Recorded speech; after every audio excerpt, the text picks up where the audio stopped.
Happy New Year, ladies and gentlemen. It's 2023. Welcome back to the House of Moody Vintage podcast. I hope that all of you had a wonderful holiday break. Some of you are still on your holiday break and on your way back to your regular scheduled program.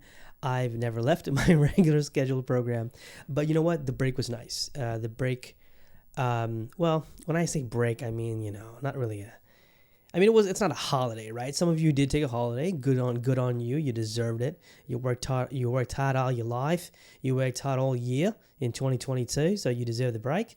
I don't know why I went, down under all of a sudden. I don't know. I'm more of a Kiwi fan. I like to do a Kiwi accent from time to time. So you might see me jump in and out of that one today, but which has no correlation to what I'm going to talk about, but I'd be acting dumb anyway. I had a okay New Year. I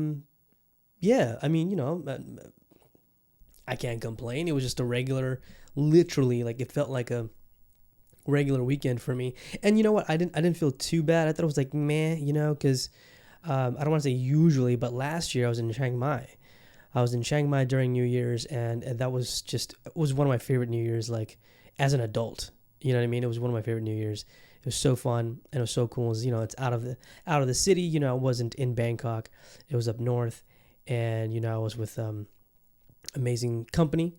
You know what I mean? So that sort of elevated the experience, so to speak. So that was fun. But I didn't really mind it. I didn't really mind it because I was comparing my New Year's to everyone else's. Whether my friends or family or acquaintances or, faculty members of the university, you know what I mean? Like today, in class, and one of the lecturers was just, we're just talking, and he was just saying, dude, I'm just old now. And I'm like, yeah, I feel ya. I know what you're talking about, and it wasn't just me. It was a lot of people, and it wasn't just, people of my age. It was other folks who didn't really, I saw a lot of my friends back in the States, their flights were canceled, unfortunately, to maybe some weather, that harsh winter. Winter's coming. Winter's here. Up in the north and or Midwest, wherever you are in the States. So, I saw them just, the flights are canceled. They're home. They're spending New Year's or the holidays during, at least they had, good company around them. So that's a good thing. That's always a positive. Excuse me. And, so that was good. So I didn't feel too bad, not that I had plans to begin with, but, other folks had their flights were canceled, which sucks, because you have something planned, you're looking forward to something, but then all of a sudden it just doesn't work out, universe says no, you know what I mean? But I think ultimately the end result of that, the moral of the story there is that people still had a good time, you know what I mean? They're like, hey, we're posting up here, we did Christmas here, or we did New Year's here. And this is, we just had fun this way, which was really sweet. It was really sweet and nice seeing that. And back to what I was saying about the lecturer, and we were just talking, and he was like, dude, you know what I did New Year's Eve? I didn't do shit, bro. I was home. I was, he ordered out the delivery, and he stayed home. He watched a movie, and then he was playing video games. I'm like, dude, that's exactly what I did. Okay. That was my night. That was my New Year's. Well, for him, he got carried away, and he didn't realize it was 1 a.m. He's like, dude, I was watching a movie, playing games, whatever, blah, blah, blah. And next thing I know, it's 1 a.m. Like, oh shit, it's past midnight. It's New Year's. He was out of town, but, so away from the fireworks and all that stuff, which I was able to see just right outside my balcony. So, that was, it was nice. It was lovely. It was the whole city was lit up. So that was fun. That's always fun to see and watch, on wherever you are in the city. But, but I didn't feel bad. You know what I mean? I didn't have that, that loneliness, that despair and anguish. No, it was none of that. It was none of that because I'm used to it. It was like I said, it was like a regular weekend for me. That's all I did. I saw a wonderful film, which I will be discussing later on in this episode. Of course, it'll be my recommendation of the week and a couple other things there to go along with that to check it out. But of course, we'll get to that later. What I did want to talk about is Well, I didn't want to. Well, as usual, I start every episode by little brief introduction, about how the week's going and where it's going, and of course this is New Year's, so Happy New Year to everybody, of course. But a couple of unfortunate events, a couple of passings, legendary passings, in I guess in pop culture and in the zeitgeist. These are well-known figures around the world. Of course, I'm talking about Pele, who the entire world should know who Pele is. I mean, maybe not the new generation of kids. They don't know. They will know. They probably will know, of course. Whatever field they find themselves in, whether it's in sports or fashion or journalism. And I say that because it wasn't just Pele who is in my Mount Rushmore of all-time goats in football, and Dame Vivienne Westwood. She was one of my favorites. She still is my favorite. I say was, as she also passed away. I think on the same day. I think later the same day as Pele, and then a couple of days later, Barbara Walters, who was a legendary broadcasting journalist. A legendary journalist, period. But broadcasting is where, of course, she was a wonderful, shining example and an influence and an inspiration to so many other young journalists that came after her. And those three, man, they were all almost around the same age. Vivienne Westwood was, I think, a year or two younger than Pele. Barbara Walters, I think she's a little older now. I got it. Let's check really quick. Barbara Walters. So she is. I'm sorry. This is very. Just doing a real quick check. Yeah, she was 93. She's a little older than Pele and Vivienne Westwood. 93. Yeah, man. That's So three just incredible, influential people, individuals in the creative field, which I am in. So these figures mean a lot to me personally because I grew up with them. Well, not necessarily Pele, because Pele, of course, he retired playing quite some time ago. But Vivienne Westwood, of course, is a fashion designer. Amazing. She was this weird, like, there was a sophistication about her punk rockness, you know what I mean? And that's what she was in fashion. But it was like royalty. It was like she was the punk rock queen or something. I read that somewhere. Someone had coined that. I'm sorry, I can't think of the person who said that. All credit goes to that individual. I forgot, but so apologies for that. But yeah, she was that is appropriate, a very appropriate description, and I loved, there was just this unique aura about her collections, and I was a huge fan of hers. This was back in, I guess, it was early 2000s, mid 2000s, or 2010s, I should say, as well. Where it just, I just gravitated towards it. I think for me, who has always been consistent in fashion, has always been, for me, again, Tom Ford, of course. He's my all-time favorite designer. At the time, Simon Spurr was one of my favorite designers. Vivienne Westwood, of course, was in that group of individuals who I thought remained consistent. And there's a few others who I'm a big fan of, that did so. Michael Bastian as well, for me, another one, and just a few others. I can't really think of on the top of my head, but and Vivienne Westwood was always one of them, and I say specific these names. I don't say the labels, because you can always say Dior. I've always been a fan of Dior, but they've had creative heads come in and out, quite often, and that happens. It's normal in the fashion world. But when you have individuals who have longevity, like Vivienne Westwood, the likes of Tom Ford, of course, who's like, in my opinion, is the king of fashion. When you have those type of designers sticking around for so long and being relevant for so long, it's legendary status, it's absolute legendary status, GOAT status for me. And talking about GOATs, Pele, like I said, he's on my Mount Rushmore. There's Pele, Ronaldinho, who is my favorite player of all time, Cristiano Ronaldo, who of course he's playing for Al Nassr in Saudi Arabia. So good on him for securing that bag, bro. Secure that bag. 250 mil, bro. Oh my God, yes. I'd do the same fucking thing. Anybody who, yes, it's sad because he's, it's not a European club. Obviously, it's in Saudi and it's money. I get it, but come on, man.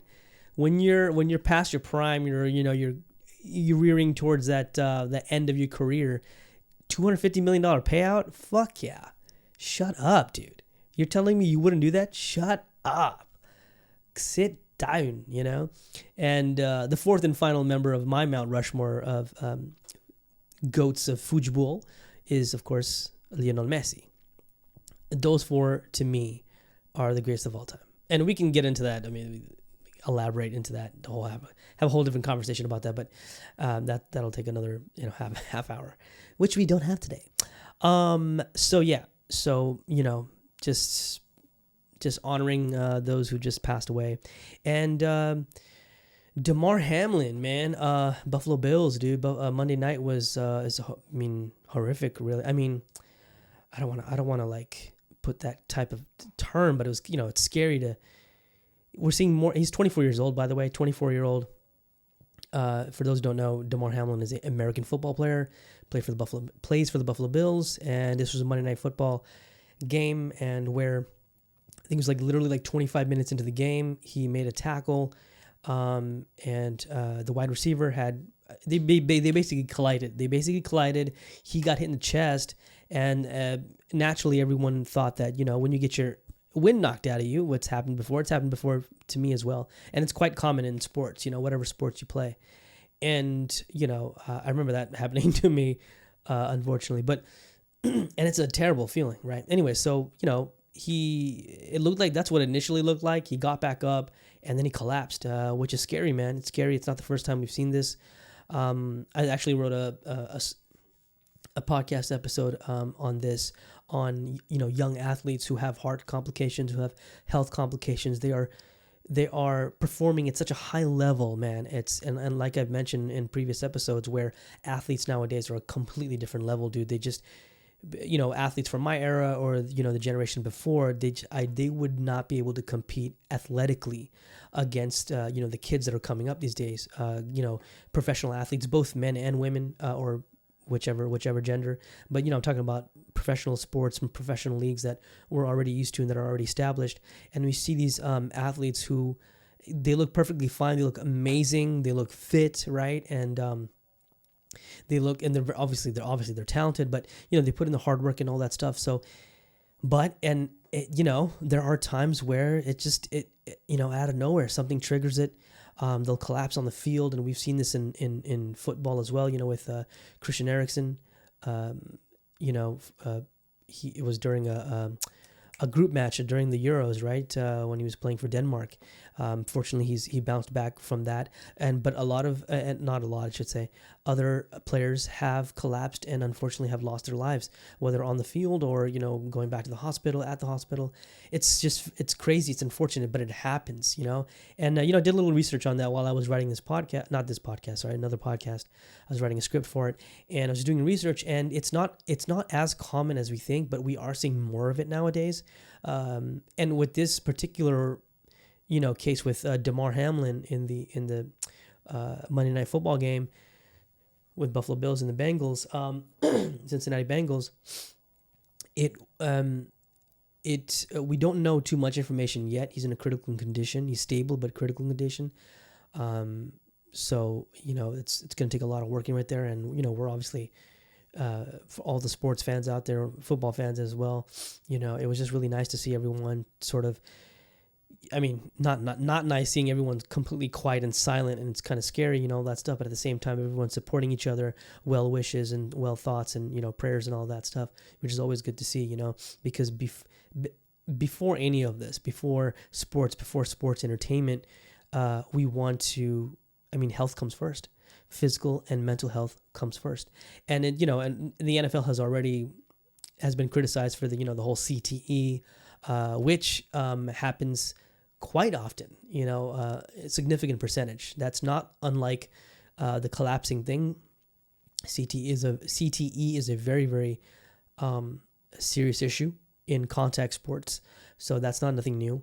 And but the collapsing thing is a little different, but at the same time, still very detrimental, man. So, you know, a lot of people, some sports, you know, professional players, professional athletes, you know, don't get to bounce back from that. It's unfortunate, but yeah, hopefully, you know, Hamlin gets a fast recovery. Yeah,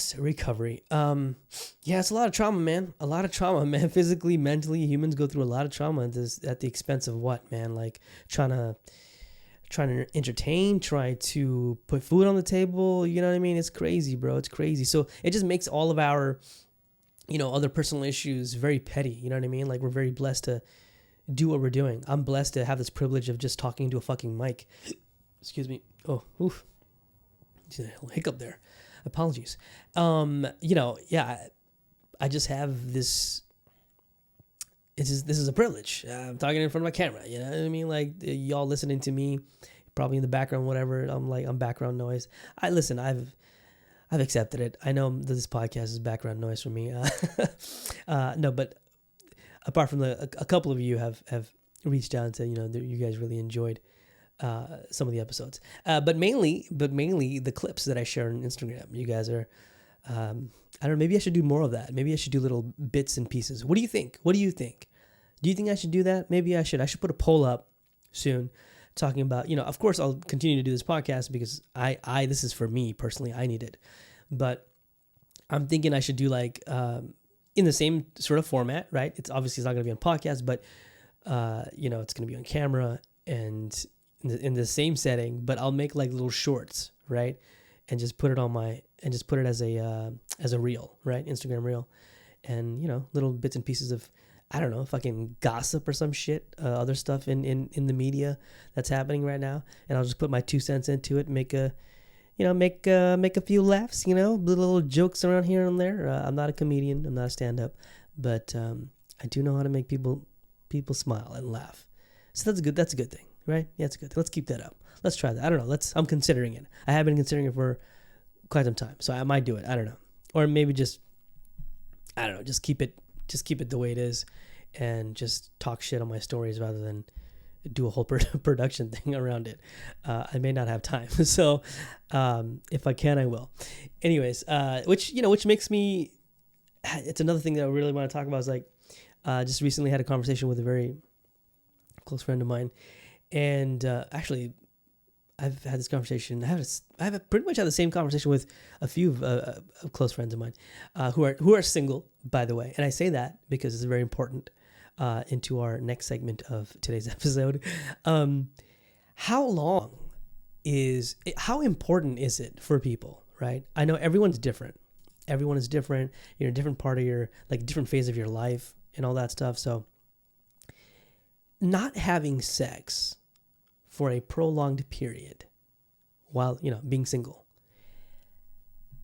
How frustrating is that? You know, I mean, from what I've heard from my friends, from my close friends, they differ, right? Some of them are like, it's fucking frustrating. It's irritating. I need to get some dick. Okay. Listen, Moody, you don't know. Okay. I need to get some of that Z. Okay. I need some vitamin Z. And you know which vitamin Z I'm talking about. Okay. I need some. This shit is frustrating. You don't know this. But all these motherfuckers are so lame. I don't want to be just having sex with nobody. Okay. But I want some of that Z. You know what I mean? So, wow, that my friends do not sound like that. I was exaggerating, but the sentiments are spot on. As you can tell, Most of them are women. Um, guys don't talk like, we don't talk like that. Like straight dudes, we don't talk. We don't go like, oh man, it's been so long. I need to get some pussy. You know what I mean? I need to get this dick wet. You know, we don't talk like that. I hate to disappoint y'all. Us dudes, like at least me and my guy friends, we don't fucking talk like that, dude. That's some childish shit, man. That's some fucking teenage shit. I don't think I even talked like that when I was a teenager, bro. You know, I mean, of course we'd fuck around, you know, as kids, as young men, young adults. You know, we'd say stupid shit like, "Yo, I'd hit that." "Yo, she fine as hell, I'd hit that." You know, but as grown ass men, we don't talk like that, dude. We don't go, "Oh my god, man, it's been so long since I've had some pussy." You know, I'm talking about trying to get this whistle wet. You know what I mean? Like, we just don't talk like that, dude. But ladies, because I've had a conversation or two with y'all, okay? It's okay, girl. Do your thing.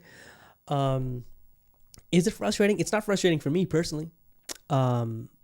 Listen, I had a conversation with someone not too long ago who she thought it was unbelievable when I told her that there were literally 11 years where I did not have a single sexual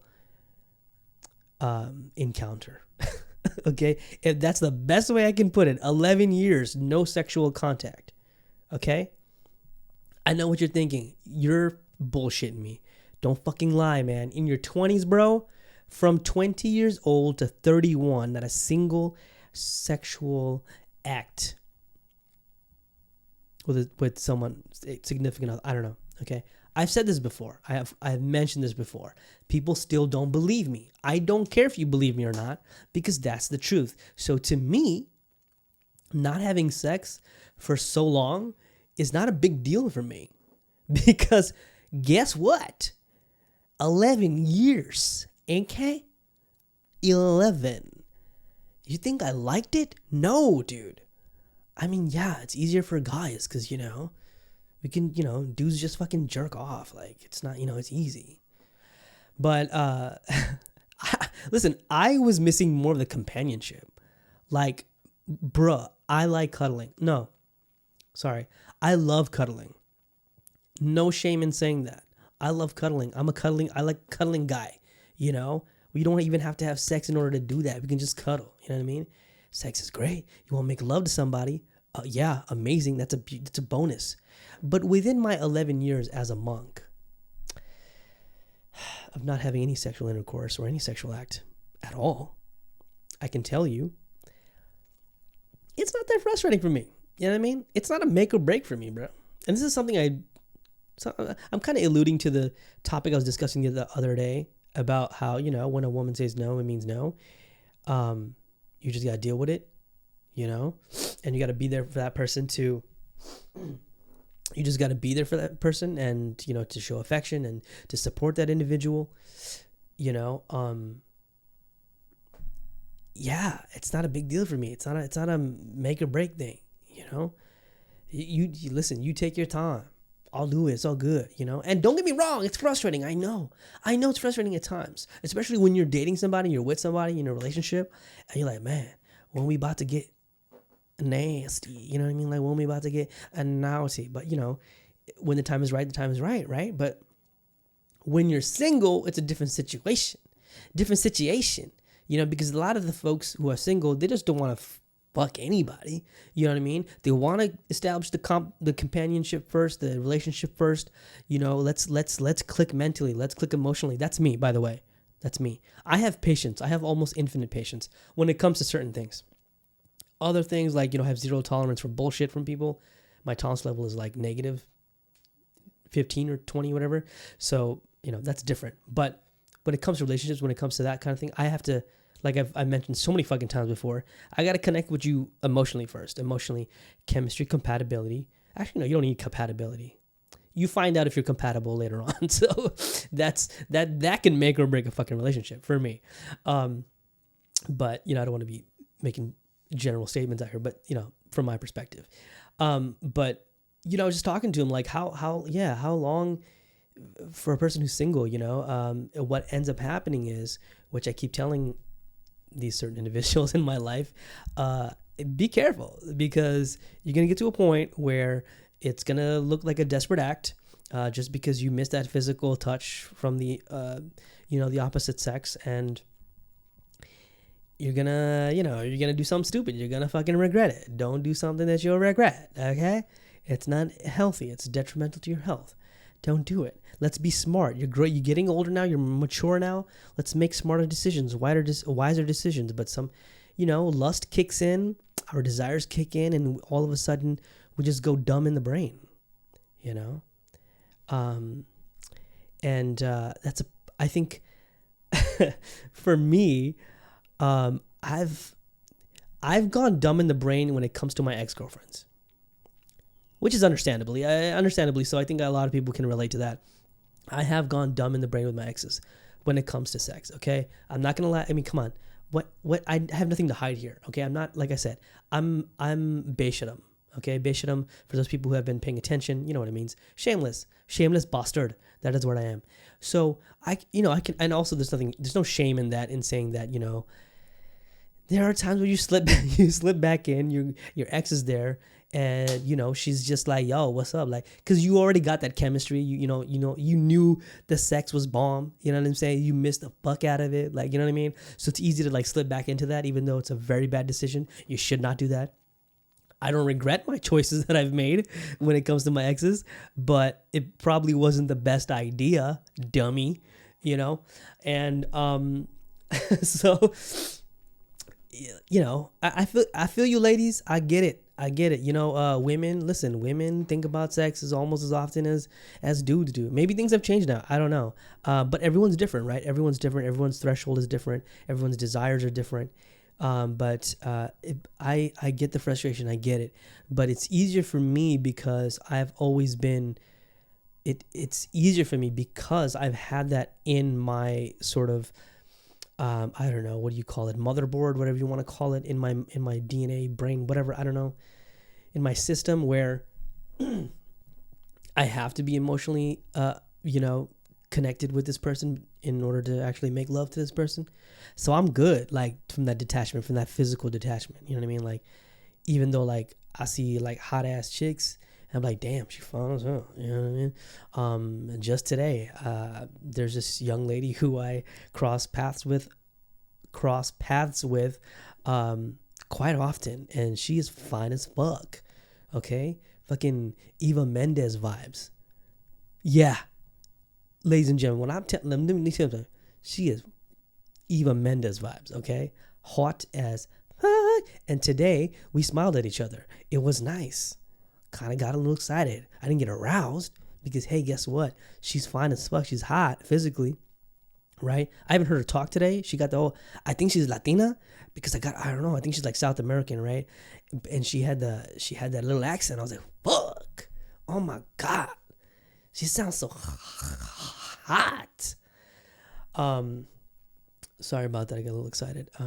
Listen, man, it's not often you see someone who's got Eva Mendes vibes, bro. Like, head to toe.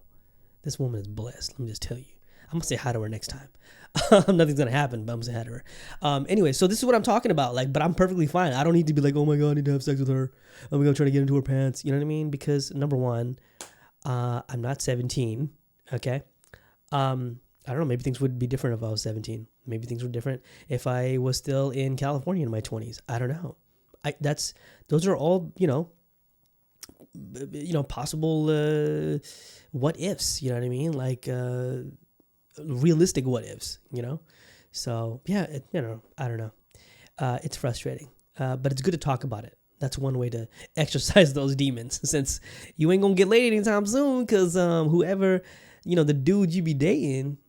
Ladies, all the dudes you be dating, they're probably not making the mark. But go at your own pace. Don't push it. Don't force it. When it's right, it's right. You'll know it. It's just a process. Like I've said many, many, many, many times. Everything's a process. Some things just take longer than others. And this is just one of them. Okay. And talking about ill-advised sexual choices made.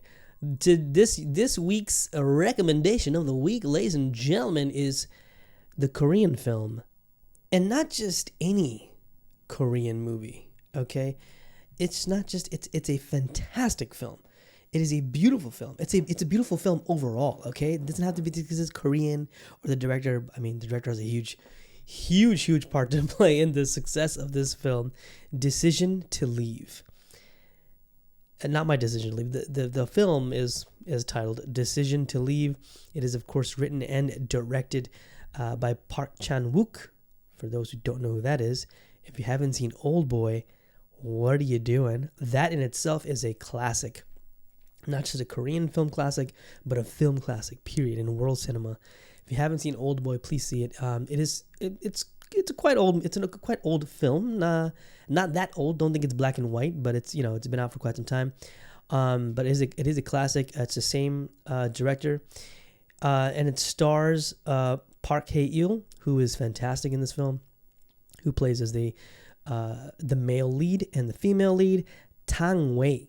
I hope I'm saying that right. Tang Wei, who of course is a Chinese actress, who actually plays Chinese in the film, but also speaks Korean. Anyways, I don't want to give too much away, but this is basically a story about a detective investigating a man's death in the mountains, and he ends up meeting the man's mysterious wife in the course of this investigation. So how does this, connect with my segue? Well, listen, the dude basically falls in love with this woman, okay? And I can see why, okay? It's toxic as fuck. But no. With all jokes aside, Decision to Leave is this amazing film, just beautifully written. Like I said, again, because the director, of course, he wrote and directed, so it's not a surprise there. But the execution is sort of like a given, because we've seen him create, movies like Old Boy. It's not something surprising, but it is quite different in the sense that it's maybe not as... It is a slightly different subject matter. Yes, it is a murder mystery. It is a crime film. But there's also drama, there's romance in it as well. So it's not just a crime mystery around surrounding it. It's also this very unique love story between this detective and this mysterious woman. And of course, I don't want to get into that. I know a lot of the posters you may see in the trailers and all that stuff, you'll see that they're handcuffed. So it kind of gives it away. Like, okay, he's a detective, handcuffed to this woman. Well, 1 + 1, let's, do the quick maths. But Tang Wei, I think she is so well written, but of course so well performed by the actress, Tang Wei. The character, when I say so well written, the character is Song Seo-rae. I hope that's right. Song Seo-rae.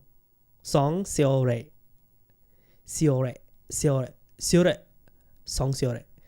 I don't know. I apologize. My Korean is not as good. Okay.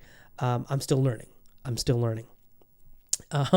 But she puts on this incredibly alluring, seductive portrayal of this character. And I'm sure that's how it was written. And then, of course, if the director wrote the damn film, he knows exactly what he wants from the character. So Tang Wei, I think the actress did an incredible job of, with this portrayal. And Jang Hae-jun is the character. Park Hae-il, who plays the detective, he's fantastic.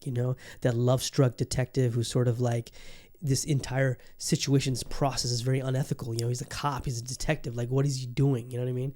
But he cannot help, sort of escape this abyss of falling in love with this ridiculously, this dark, sexy woman. Like, it's so, and I fell into that trap too. That's how incredibly well executed this entire film is, because it's like, I can totally see why, if I was a detective, I would be so attracted to this woman. Maybe not make ridiculous decisions in the process of trying to woo her or pursue her in a very unorthodox way, but I can see it. Like, you can really feel it. It's very, very believable. This film is not too, it's not too fantastical. You know what I mean? It's not something that's so far-fetched, but it's so wrapped up in this very dark and twisted, toxic type of, relationship between the two, and all the chaos surrounding them. They sort of find this bond between them that is only theirs, right? It's like when you have tunnel vision, you're just focusing on one thing. So every time these two are together, you get that chemistry.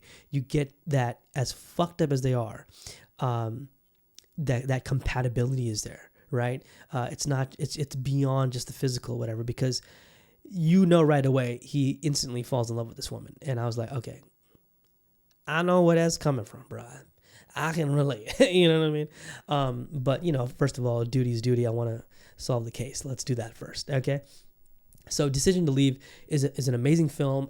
I thought I had recency bias, but I really thought about it. This is definitely in my top 3 films of 2022. If this doesn't get a nomination for Best Foreign Film, Best Film, I hope it does. I really think it can, because it's that damn good. Otherwise I would not recommend it to y'all. So go watch it. Please watch it. Decision to Leave. It's Korean. So yes, you'll have to read subtitles, but I know a lot of you fucking watch Korean dramas, so a lot of it will probably make sense to you. You may not even need the subtitles. I don't know. Y'all pretty good. I love watching Korean films more than series. I'm more of a Korean film guy because I think Korean films are so fucking amazing. So a lot of the things, a lot of small things I understand, you know what I mean? But like, I just wish I knew more, I really want to know more. So maybe you'll watch more Korean films rather than series. And a lot of you recommend shit to me, but I'm like, nah, I ain't got time for that. Thank you. So yes, I highly recommend that. Check it out. Decision to Leave. That is my this week's recommendation of the week. Listen, you don't have to take my word for it. The critics are fucking loving it. It's 94% on Rotten Tomatoes. Audience score 87. Don't worry about the audience score. They don't know shit. Except you are the audience. And 94 on Rotten Tomatoes and 84 on Metascore. Now that's a big deal. So fucking check that shit out, okay? Now you gotta check it out. So please watch it whenever you can, however you can. Highly recommend it. With that said, ladies and gentlemen, thank you for joining me here on another episode of House of Moody Vintage podcast. Thank you for listening on Spotify and on Apple Podcast and on YouTube. And I'm slowly gathering followers on each one of these platforms. People are kind of shocked, like, "Oh my God, you have a channel? You have a channel?" I'm like, "Dude, let me add you, man." That's what happens when you go back to uni and like mingling with these young creative minds. And they're like, "Oh my God, you're amazing, dude. I want to follow you." And I'm like, "Thanks, appreciate it." Okay. So appreciate all my listeners. Thank you so much. Until next time, until next week, man, it's the start of a new year, 2023. Let's just try our best, man. Don't worry about fucking far-fetched ideas and setting your goals too fucking high. Just take it one day at a time, man, and do right by you, do right by others, the people you care for. Do right by them, and just do your best, dude. That's what I'm trying to do, man. It's a struggle. I started off the year in quite a predicament, but it's rough. It's been rough out here, but listen, man, I'm still in that Yellowstone mode right now. 1923, by the way. I wanted to talk about it. The latest episode was fucking wild. I love this show so much. If you haven't started watching it yet, what are you doing? Watch Yellowstone. Watch 1883. Watch 1923. If you don't want to watch Yellowstone because you got to catch up and all that shit, at least watch 1923. It's amazing. It's freaking amazing. And I've been gushing about it on Instagram. If you follow me there, you know what I'm talking about. Anyways, go watch that. I'm still in that mode, okay? And with that mode, and I recommend you get on that mode and you take 2023 and goddamn just ride that shit out there, okay? You just ride out there in the sunset. And you do what's best for you. You do your best, goddammit. Okay? Until next time, please take care of yourselves. Treat yourselves. And I'm out of here. Peace.